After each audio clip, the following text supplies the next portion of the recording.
Mesdames, Mesdemoiselles et Messieurs, bonjour. Je vais vous entretenir d'un fait qui a eu lieu le samedi 9 août 2015.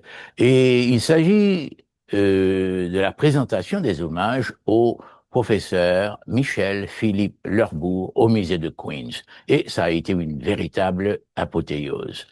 Alors je dois dire que la communauté haïtienne de New York, généreuse et reconnaissante, s'est réunie au musée de Queens au cours de cette journée ensoleillée du samedi 9 août 2015 afin d'honorer le docteur Philippe Michel Lerbourg, normalien, avocat, historien de l'art et archéologue, c'est-à-dire un éducateur de carrière.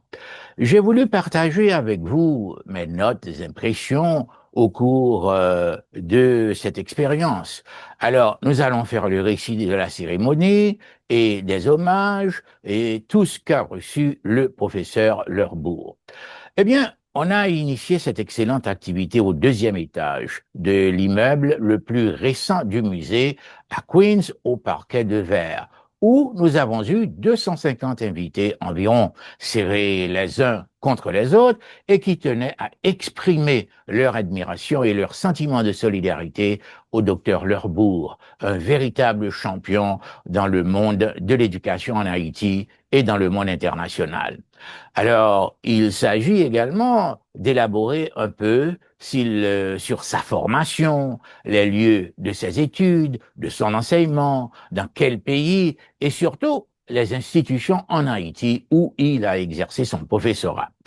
Après les études secondaires à l'institution Saint-Louis de Gonzague, qu'il a terminé en 1952, il s'inscrit à l'école normale supérieure de 1952 à 1953. Ensuite, à la faculté de droit de Port-au-Prince de 1955 à 1958. Là, il réussit la soutenance d'un mémoire de fin d'études de lettres sur l'histoire des beaux-arts en Haïti depuis 1804. En 1980, il défend sa thèse de doctorat en histoire de l'art et archéologie à la Sorbonne, à la faculté des lettres et des sciences humaines, Université de Paris 1, et qu'il parvient à publier en 1989. Alors, il faut affirmer que c'est une œuvre immense dont la rigueur a permis d'opérer une incroyable avancée en histoire de la peinture de notre pays. Cette étude a révélé la brillante formation de l'écrivain et l'acquisition de compétences multiples. Oui, il faut conduire vers les différentes étapes de son professorat et les frontières surtout qu'il a traversées. De 1954 à 1960, il a enseigné au collège Max Pennet, collège de Port-au-Prince, collège Sainte-Marie et au lycée Anténor Firmin au cours d'une étape de sa carrière. Et au Zaïre, de 1963 à 1967, il a enseigné l'histoire de l'art et de l'esthétique, ainsi que la philosophie au lycée Descartes. Au Canada, de la littérature française, il est passé à l'école normale Maurice Duplessis, il passe à l'Université du Québec également pour continuer l'enseignement de la littérature en 1969. Et de retour en Haïti, après un très long séjour à l'étranger, qui inclut la France, la République démocratique du Congo, ex-Zaïre, le Canada et les États-Unis, il a continué ses recherches, une abondante publication, des interventions dans la presse et surtout l'organisation d'expositions sur la culture et le patrimoine.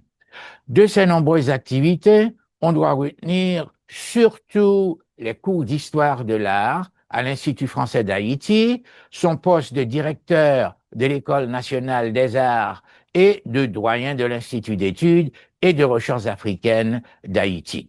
Alors, cette position d'avant-garde l'a surtout transformé, on aime tant le dire, en un libérateur d'énergie créatrice.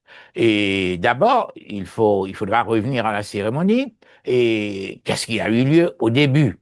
Eh bien, on a soutenu qu'il y a très peu de manifestations culturelles de ce genre dans la communauté haïtienne où on met en valeur l'art de notre pays. Et c'est vrai, mais c'est malheureux. La présence de plus de sociétés actives et responsables s'avère tout à fait nécessaire dans la communauté.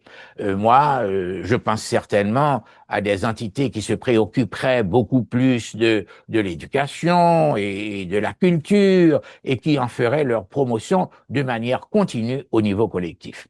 Et puis, après la chaleureuse introduction du professeur Étienne Télémaque, qui a laissé transparaître une très contagieuse admiration pour l'invité du jour, on est passé à l'auditorium pour un état des lieux, c'est-à-dire une excellente prestation de 30 minutes de l'architecte Harold Gaspard. Il a pu ainsi nous apprendre les immenses efforts consentis pour la restauration du musée d'art de Port-au-Prince. Il a aussi répondu aux questions sinueuses autour des levées de fonds qui font partie de la démarche financière entreprise en Haïti et à New York pour sauver le musée. Opération de charme réussie, car nous avons eu beaucoup de promesses solennelles de soutien qui ont émergé de l'assistance pour la restauration de cet important musée d'art. Et puis, après l'introduction du maître de cérémonie et les nombreuses explications d'ordre financier de M. Gaspard, eh bien, qu'est-ce qui a suivi? Nous avons eu, heureusement, un jeune et talentueux pianiste qui a émerveillé l'assistance. Gamar Josama, c'est son nom, a exécuté avec une brillance peu commune quelques morceaux du répertoire des grands maîtres de la musique classique. Alors, on s'est mis debout pour saluer dans un tonnerre d'applaudissements le numéro de ce prodige de notre communauté. Beaucoup de gens ont reconnu en lui un jeune maître en musique et planifient déjà sa participation à d'autres activités de la communauté. Alors, on ignore sans doute que Haïti compte des ambassadeurs, c'est-à-dire de brillants compatriotes, jeunes et vieux, hommes et femmes, qui le représentent avec honneur et fierté en littérature, musique, peinture, sculpture, au cinéma et dans le sport, c'est-à-dire un peu partout dans le monde. Et qu'est-ce qu'on a eu?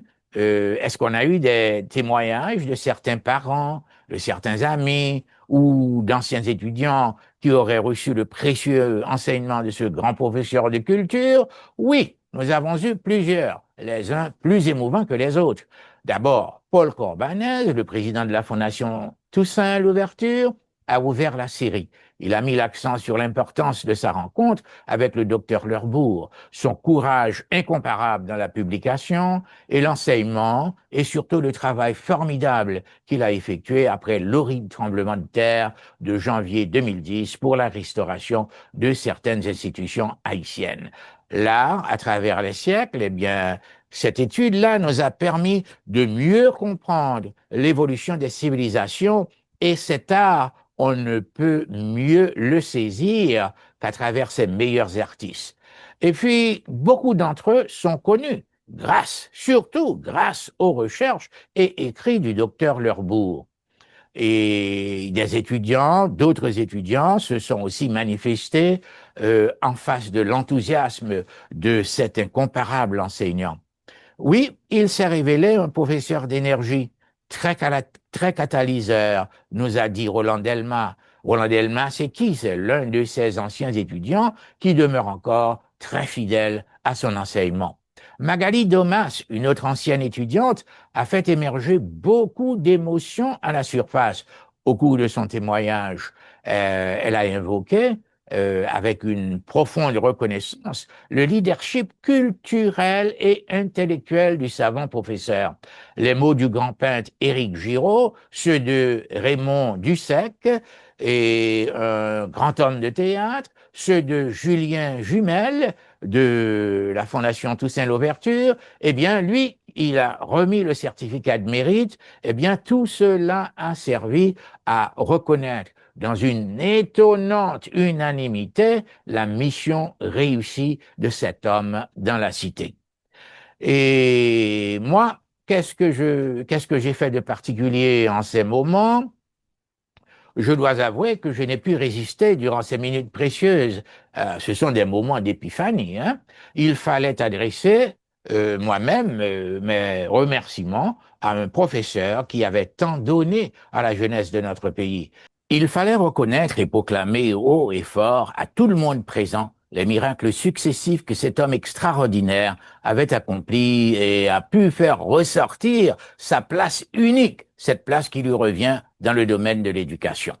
Cet événement, il faut le dire, divorçait un peu avec la tradition de notre milieu culturel, parce qu'on ne célèbre pas au cours de leur vie ceux qui le méritent le plus, d'une part, et d'autre part, on attend qu'ils soient morts pour leur adresser des hommages et une reconnaissance collective. Alors, c'était une importante manifestation de solidarité authentique, un moment rarissime dans la communauté où on salue à l'unanimité la carrière remarquable d'un homme qui a formé plusieurs générations d'étudiants. En plus des répercussions salubres et salutaires de son engagement, il a contribué à construire une véritable méritocratie de l'enseignement sur la terre d'Haïti. Est-ce que j'ai tiré des leçons de son enseignement? Ai-je suivi ses cours à l'université? Et non, je n'ai pas eu ce grand bonheur.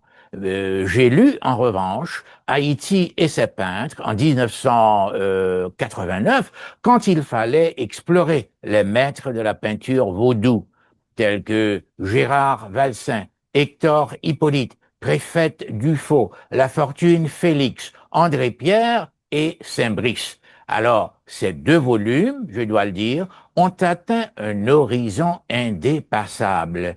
Et j'ai aussi aimé l'habitation sucrière domingoise qui a été publiée en 2006. Si je n'ai pas trouvé ces pièces de théâtre, j'ai pu, en revanche, lire et apprécier certains de ces articles. Eh bien, nous allons terminer notre dialogue et je dois vous dire mes dernières impressions de l'homme et des hommages qu'il a reçus.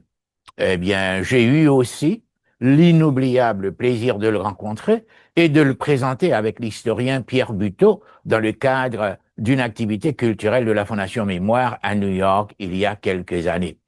Il est, je dois dire, surtout un esthète qui enseigne l'histoire de l'esthétique et les raffinements de la poésie et de la littérature, une espèce rare qui nous aide à formuler notre jugement et étudier le beau et l'idéal.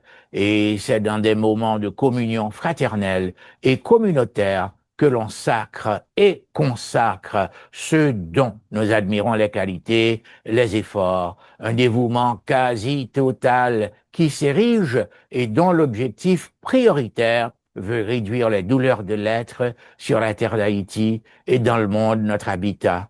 Menace de gabellisme, d'ostracisme, d'anthropophagie et d'euthanasie collective. Eh bien, je vous remercie de votre patience. Merci, au revoir.